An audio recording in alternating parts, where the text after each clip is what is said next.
మన ప్రభువైన యేసుక్రీస్తు పరిశుద్ధ నామములో ఈ పాడ్కాస్ట్ ద్వారా వాక్యం వింటున్న ప్రతి వారికి నా హృదయపూర్వకమైనటువంటి వందనాలు. రోమీయులకు రాసిన పత్రిక 12వ అధ్యాయము 12వ వచనం మధ్యలో మాట, శ్రమయందు ఓర్పు గలవారై ప్రార్థనయందు పట్టుదల కలిగి ఉండుడి. చదివిన వాక్య భాగంలో శ్రమయందు ఓర్పు గలవారై పట్టుదల కలిగి ప్రార్థన చేయుడి అని మనం చూస్తున్నాం.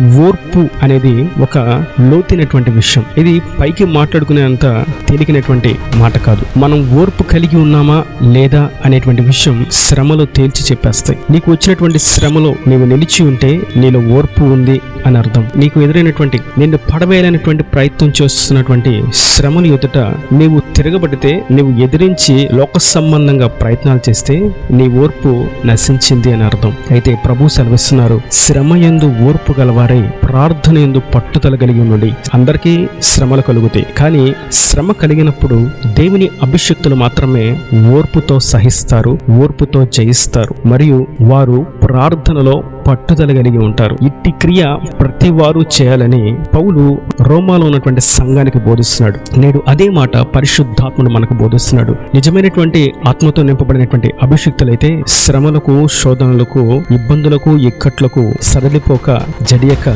ఓర్పుతో వాటిని జయించి దేవుడు దేని కొరకు వాటిని అనుమతించాడో దానిని పొందుకునేంత వరకు కూడా ఓర్పులోనే నడుస్తారు.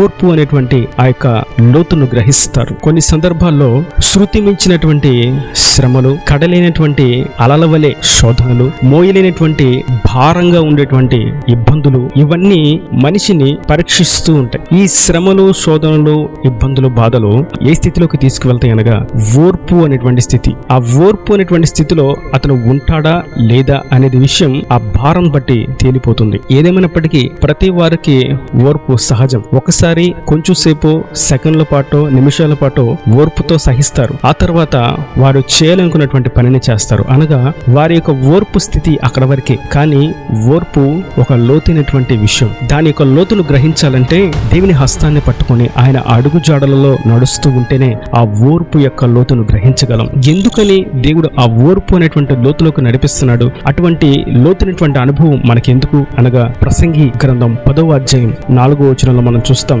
ఓర్పు ద్రోహ కార్యములు జరగకుండా చెయ్యను. ఎందుకని ప్రభు ఓర్పు అనేటువంటి మార్గంలో నడిపిస్తాడు అనగా ఓర్పు ద్రోహ కార్యములు జరగకుండా చేస్తుంది. కొన్ని సాక్ష్యాలు మనం వింటూ ఉంటాం. నేను ఓర్చుకోలేక ఆ క్షణిక ఆవేశంలో నేను ఇటువంటి ప్రతిఘటనకు అవకాశం ఇచ్చాను అని వాళ్ళు వాపోతూ ఉంటారు. ఆ సమయంలో ఓర్పుతో ఉండలేక వారు చేయలేకున్నటువంటి ప్రతిఘటనను చేస్తారు. కారణం వారిలో ఓర్పు నశించుట చేత. ఓర్పు లేకపోవడం చేతే ద్రోహ కార్యములు జరుగుతాయి, నరహత్యలు జరుగుతాయి, అన్యాయాలు జరుగుతాయి, మోసములు జరుగుతాయి. కానీ ప్రభు అంటున్నారు, మీరు శ్రమయందు కూడా ఓర్పు కలిగి ఉండాలి. సాధారణమైనటువంటి ఓర్పు కాదు, కానీ శ్రమలో మనకు కలుగుతున్నటువంటి ఒత్తిడిని కూడా సహిస్తూ ఓర్పుతో మనం ఈ ఆత్మీయ యాత్రలో ముందుకు నడవాలి. ఆ ఓర్పు మనకి ఏం నేర్పిస్తుందంటే ద్రోహ కార్యములు జరగకుండా చేస్తుంది. మరియు రెండవది, లూకా సువార్త 21వ అధ్యాయం 19వ వచనంలో మనం చూస్తాం, మీరు మీ ఓర్పు చేత మీ ప్రాణములను దక్కించుకుందురు. ఈ ఓర్పు మన ప్రాణములను దక్కించుకునేలా చేస్తుంది. ఎందుకని అంటే మనం ప్రకటన గ్రంథంలో చూస్తాం, పరిశుద్ధుల యొక్క ఓర్పు ఈ మహాశ్రమల విషయంలో తేలిపోతుంది. ఈ మహాశ్రమలు ఎప్పుడైతే వస్తాయో, శ్రమలు కాదు గాని మహాశ్రమలు, వీటి ఎదుట నిలబడుటకు, తాలుటకు, జయించుటకు, సహించుటకు ఓర్పు చాలా ప్రాముఖ్యమైనది.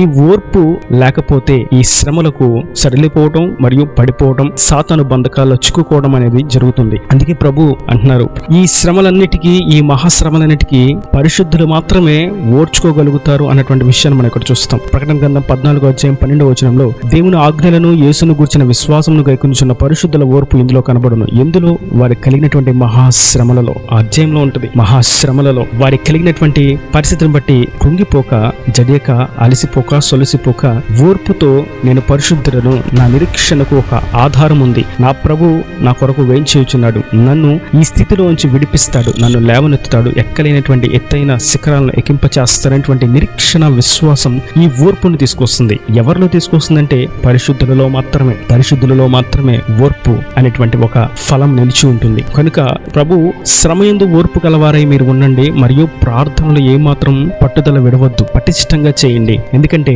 ఈ ఓర్పు మీరు ద్రోహ కార్యాలు చేయకుండా మరియు మీ ప్రాణాన్ని దక్కించుకునే విధంగా నరకంలోకి పడిపోకుండా ఈ ఓర్పు మిమ్మల్ని కాపాడుతుంది. ఒకవేళ ఈ ఓర్పు మీలో లేకపోతే, క్రైస్తవునిలో ఓర్పు అనేది లేకపోతే, వాక్యం సెలవిస్తుంది యాకోబు రాసిన పత్రిక 1:4 మీరు సంపూర్ణులను అనునాంగులను ఏ విషయంలోనూ కొదువు లేని వారే ఉండినట్లు ఓర్పు తన క్రియలను కొనసాగింపునేడి. ఓర్పు లేకపోతే సంపూర్ణతలోకి రాలేరు. ఓర్పు లేకపోతే అన్ని విషయాల్లో కొదువ. ఓర్పు లేకపోతే తాను చేయదలిచినటువంటి క్రియ సంకల్పం కొనసాగింపలేరు. అందుకే ఓర్పు అనేది క్రైస్తవులకు చాలా ప్రాముఖ్యం. అయితే బైబిల్ చరిత్రలో ఎవరన్నా అటువంటి ఓర్పును కలిగి ఉన్నారా అని చూస్తే ఎన్నో ఆధారాలు. అబ్రహామును చూస్తే తనకు సంతానం లేదు. తాను ఎంతో ఆస్తిపరుడుగా ఆశీర్వదించబడ్డాడు, కానీ తనకు సంతానం లేదు. చుట్టూ ఉన్నవారు అపహాస్యం చేసి ఉండొచ్చు, నీకు పిల్లలు లేరు అని. చుట్టూ ఉన్నవారు తన భార్య అయినటువంటి శారాను అపహాస్యం చేసి ఉండొచ్చు, నీవు గొడ్రాలువు అని. అయినా అబ్రహాము ఏమాత్రం వాటిని గూర్చి బాధపడక ఆ శ్రమలలో, ఆ శోధనలో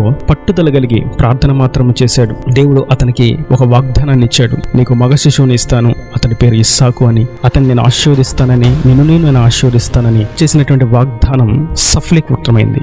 ఎప్పుడు సఫలీకృతమైందంటే అబ్రహాము యొక్క ఓర్పు. సంవత్సరాలు గడుస్తున్న నిరీక్షణకు ఆధారమైనటువంటి నా ప్రభు ఉన్నాడు.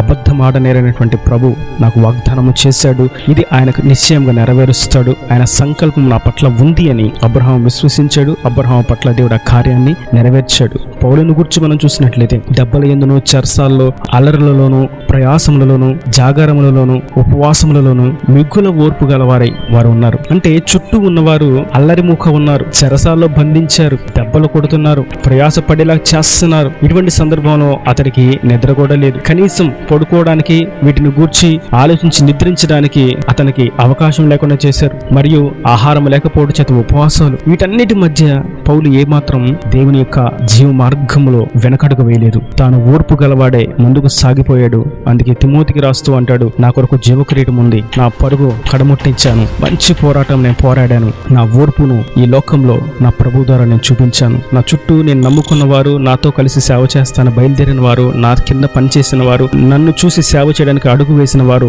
నేడు నా మీదే తన కాలు ఎత్తుతుంటే నేను మౌనంగా ఓర్పుతో ఉన్నాను. ఆ ఓర్పు నా కొరకు జీవకిరీటాన్ని దాచి ఉంచింది. ఇక మీద నేను నా దేవుని యొద్దకు, ప్రభు యొద్దకు కొనిపోబడుతున్నాను అని పౌలు తిమోతితో చెప్తాడు. అయితే ఈ ఓర్పు ప్రతి క్రైస్తవుని జీవితంలో ఎంతో ప్రాముఖ్యమైనటువంటి, కీలకమైనటువంటి విషయం. ఇంకా మనం చూస్తాం, శ్రమయందు ఓర్పు, ఓర్పు పరీక్ష నిరీక్షణను కలుగు చేయనని. ఓర్పు పరీక్షను కూడా కలుగు చేస్తుంది. ఈ శ్రమలో మనం ఓర్పు కలిగి ఉంటే ఈ ఓర్పు పరీక్షను కలుగు చేస్తుంది. ఏంటి అనగా, మనం ఎంత ఓర్చుకుంటున్నా పరీక్షలు ఇంకా ఎక్కువ అవుతూ ఉన్నట్లు ఉంటాయి. అవును, అది ఒక పరీక్ష.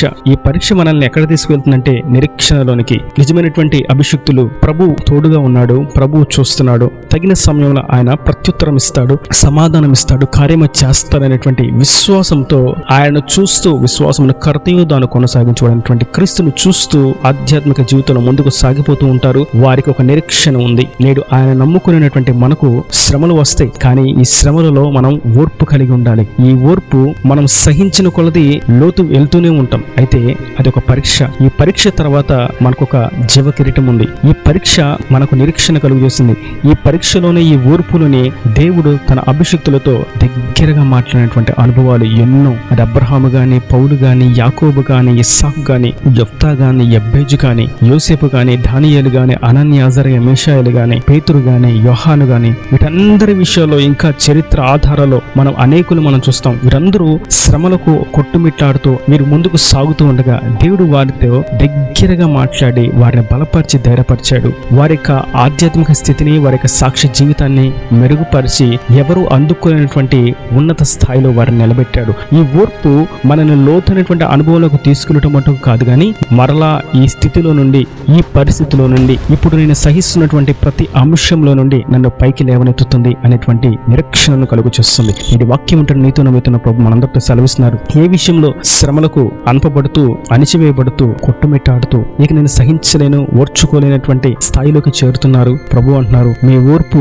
ఒక నిరీక్షణ కలిగినదై లేదా నేను ఉన్నానన్న సంగతి మీరు గుర్తించలేదా? మీకు ఆ శ్రమలను అనుమతించిన వాడను నేనే అని మీకు తెలియదా? ఆ తర్వాత నేను మీకు కలుగు చేయనటువంటి మహిమ కిరీటాన్ని మీరు ఎరుగరా? ఆ తర్వాత మీకు నేను ఇవ్వబోతున్నటువంటి జీవ కిరీటాన్ని మీరు ఎరుగరా? మీ కొరకు కదా నేను సమస్తమును రాయించి ఉంచాను. ఈ శ్రమల యందు ఓర్పు పరీక్షను కలుగు చేసి ఆ పరీక్షలో ఉత్తీర్ణులైన వారికి వారికి నేను జీవ కిరీటాన్ని, నిత్య జీవాన్ని, మహిమను అనుగ్రహిస్తాను. కనుక శ్రమలలో కృంగిపోక ఓర్పు అనేటువంటి ఒక గుణమును, ఒక ఫలమును కలిగిన వారమై దేవుడు మన కొరకు దాచి ఉంచినటువంటి మేలు కొరకు నిరీక్షణతో ముందుకు సాగిపోదాం. దేవుడు తన ప్రియులను, తన జనులను ఎన్నడూను విడనాడని దేవుడు. ఆయన అబద్ధమాడనేరని దేవుడు. మహిమ స్వరూపి అయినటువంటి తండ్రి, వాత్సల్యపూర్ణుడు, కరుణా సంపన్నుడు. తన జనులను ఇబ్బంది పరుస్తూ ఉండగా ఆయన చూస్తూ మౌనంగా ఊరుకునేవాడు కానే కాదు. అది ఏ కోణంలో అయినా సరే, అది క్రియల రూపంలో అయినా, మాటల రూపంలో అయినా, ధన రూపంలో అయినా, జన రూపంలో అయినా, ఇక ఏ కోణంలో అయినప్పటికీ తన ప్రజలకు ఆటంకం కలుగు చేస్తున్న, తన ప్రజలను అణిచివేస్తున్న వారికి తీర్పు తీర్చుటకు